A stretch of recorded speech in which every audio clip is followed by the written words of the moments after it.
জাহান্নামে যখন মানুষকে ফেলে দেওয়া হবে, এতটাই কালো জাহান্নামের আগুন, মানুষ চিৎকার করবে কিন্তু কেউ কাউকে দেখতে পাবে না। তো আমার আল্লাহ বলেছে, আল্লাযী জামা মালান ওয়া আদ্দাদা, যারা মালকে জমা করে করে গুনে গুনে অ্যাকাউন্টে সাজিয়ে রাখবে, আল্লাহ তাদেরকে হুতামা নামক জাহান্নামে নিক্ষেপ করবে। যারা মালকে সাজিয়ে রাখবে, অ্যাকাউন্টে গচ্ছিত করে রাখবে, তার নিজস্ব একটা ধারণা থাকবে যে মাল আমার চিরতরে সাথী হবে। এরকম মানুষের আশঙ্কা আকাঙ্ক্ষা থাকে না? থাকে না? আকাঙ্ক্ষা আছে এরকম মানুষের? আছে। মানুষের এরকম আশঙ্কা হয়, মনে মনে ভাবে মাল তো কিছু আমার কাজে দেবে একদিন। মাল যদি কাজে দিত তাহলে অনেক ধনত্বশালী ছিলেন, অনেক ধন সম্পদওয়ালা ব্যক্তি ছিলেন। কে বলেন তা? কারণকে আল্লাহ মাল দিয়েছিলেন, কারণ তো নিজেই ধ্বংস হয়ে গেছে, সব সম্পদ তার মাটিতে চাপা পড়ে গেছে, কোনো লাভদায়ী না। আল্লাহ শুধু মাল দেন শুধু পরীক্ষা করার জন্য। আল্লাহ সুবহানাহু ওয়া তাআলা মাল শুধু পরীক্ষা করার জন্য আল্লাহ মানুষকে দেয়। এই জন্য মাল যারা সৎ পথে ব্যয় করবে, যারা অসৎ পথে ব্যয় করবে, তাদের ঠিকানা হবে জাহান্নাম।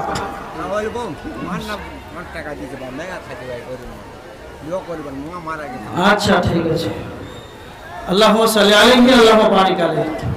এবার দেখেন, সালাত আদায় করেন, সালাত আদায় না করলে জাহান্নাম, আর সালাত আদায় করে তাদের পর জাহান্নাম যেতে হবে।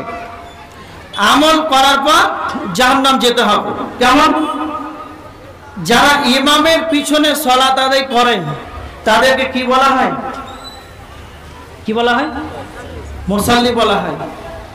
তো আল্লাহ সুবহানাহু ওয়া তাআলা সূরা মাউনের 4 নাম্বার 4 নাম্বার আয়াতে কি বলেছেন জানেন? ফাওয়াইলুল লিল মুসাল্লিন। আপনারা শুনেছেন আয়াতটা? কি বলেছেন আল্লাহ? যে যারা সালাত আদায় করে মুসাল্লিদের জন্য দুর্ভাগ্য। তার মানে যারা সালাত আদায় করে তাদের জন্য দুর্ভাগ্য। কয়টা বাজছে?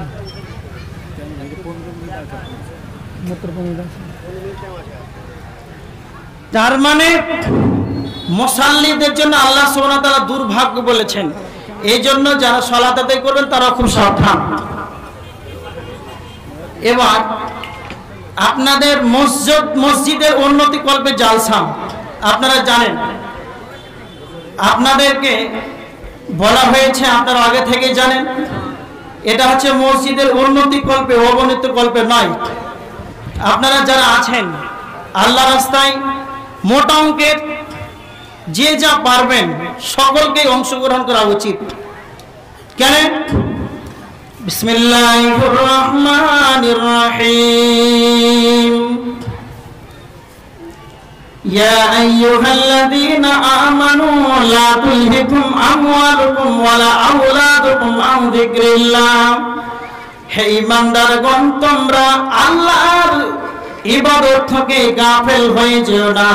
ধন সম্পদ পেয়ে, মাল পাওয়ার পর, সন্তানাদি পাওয়ার পর, আন যিকরিল্লাহ, তোমরা আল্লাহর স্মরণ থেকে গাফেল হয়ে যেও না। তার মানে মাল দান করতে হবে। ইবাদতের মাধ্যম আল্লাহ সুবহানাহু ওয়া তাআলা এই দানকারীর ব্যাপারে বলেছেন। আল্লাহ রাসূল সাল্লাল্লাহু আলাইহি ওয়াসাল্লাম সব চাইতে আল্লাহর, কেউ যদি আল্লাহর রাস্তায় দান করে তো আল্লাহর রাগ ঠান্ডা হয়। এই জন্য সকলের উচিত আল্লাহর রাস্তায় দান করা। তিরমিজি শরীফের একটা হাদিস, আল্লাহ রাসূল সাল্লাল্লাহু আলাইহি ওয়াসাল্লাম বলেছেন, তিরমিজি শরীফের 2339 নম্বর হাদিস, আল হিরসু আলাল মাল আল হিরসু আলাল উমুর। নবীজি বলেছেন যে আদম সন্তান বুড়ি হয়ে যায়, মানুষ বুড়ি হয়ে যায়, কিন্তু তার দুইটা জিনিস বৃদ্ধ হয় না, বুড়িয়ে যায় না। এক নাম্বার হলো আল হিরসু আলাল উমুর, তার বয়স সে চাই যেন আমার আরো বয়সটা বৃদ্ধি পাক, এটা যেন তার মনোবল সর্বদা আকাঙ্ক্ষিত হয়। নাম্বার 2 আল হিরসু আলাল মাল, তার আকাঙ্ক্ষা হয় যে আমার যেন আরো মাল হয়, আরো মাল হয়। এরকম একজন কোটি কোম্পানি দেখাতে পারবেন করোড়পতি, যে তার শুয়ে আছে মৃত্যু অবস্থায়, সে বলছে আল্লাহ যেন আমার মালের আর অভাব নেই, মাল হয়ে গেছে, এরকম কেউ বলে? তখন তার ছেলেকে বলে হিসাব কর কতটি বাকি আছে, মা সমাতে।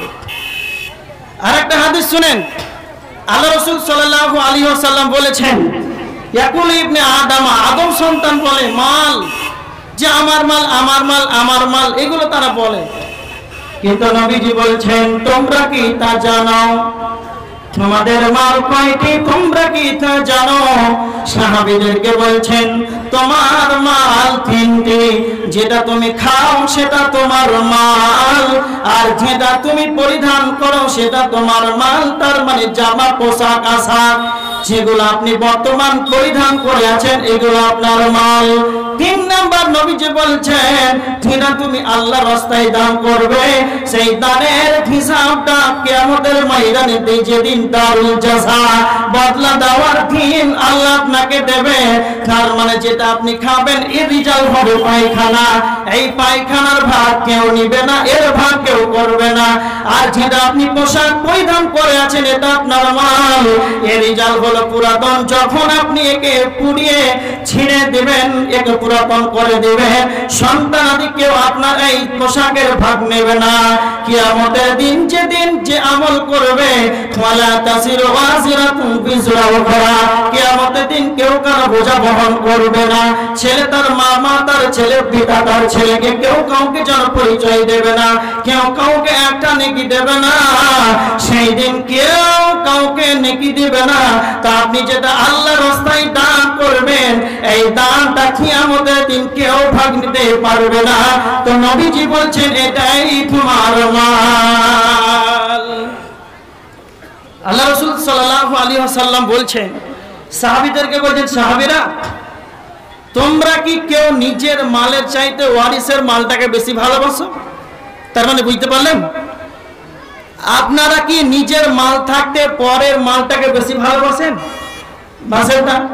তো আল্লাহ রাসূল বলছেন সাহাবীদেরকে, যে সাহাবীরা তোমরা যেটা দান করছো সেটা তোমার নিজের মাল, আর তুমি যেটা রেখে যাবে সেটা হচ্ছে তোমার ওয়ারিসদের মাল। তার মানে আপনি আজকে জলসার মাহফিলে, মসজিদের উন্নতি কল্পে জলসা, মসজিদের জন্য যেটা দান করবেন এটা আপনার মাল, যেটা আপনি রেখে যাবেন এটা আপনার ওয়ারিসের মাল, এটা সব ভাগ করে নেবেন।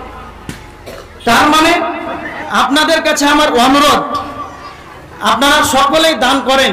কেউ আছেন 5,000 টাকা দেনেওয়ালা? কেউ আছেন 5,000 টাকা দেনেওয়ালা?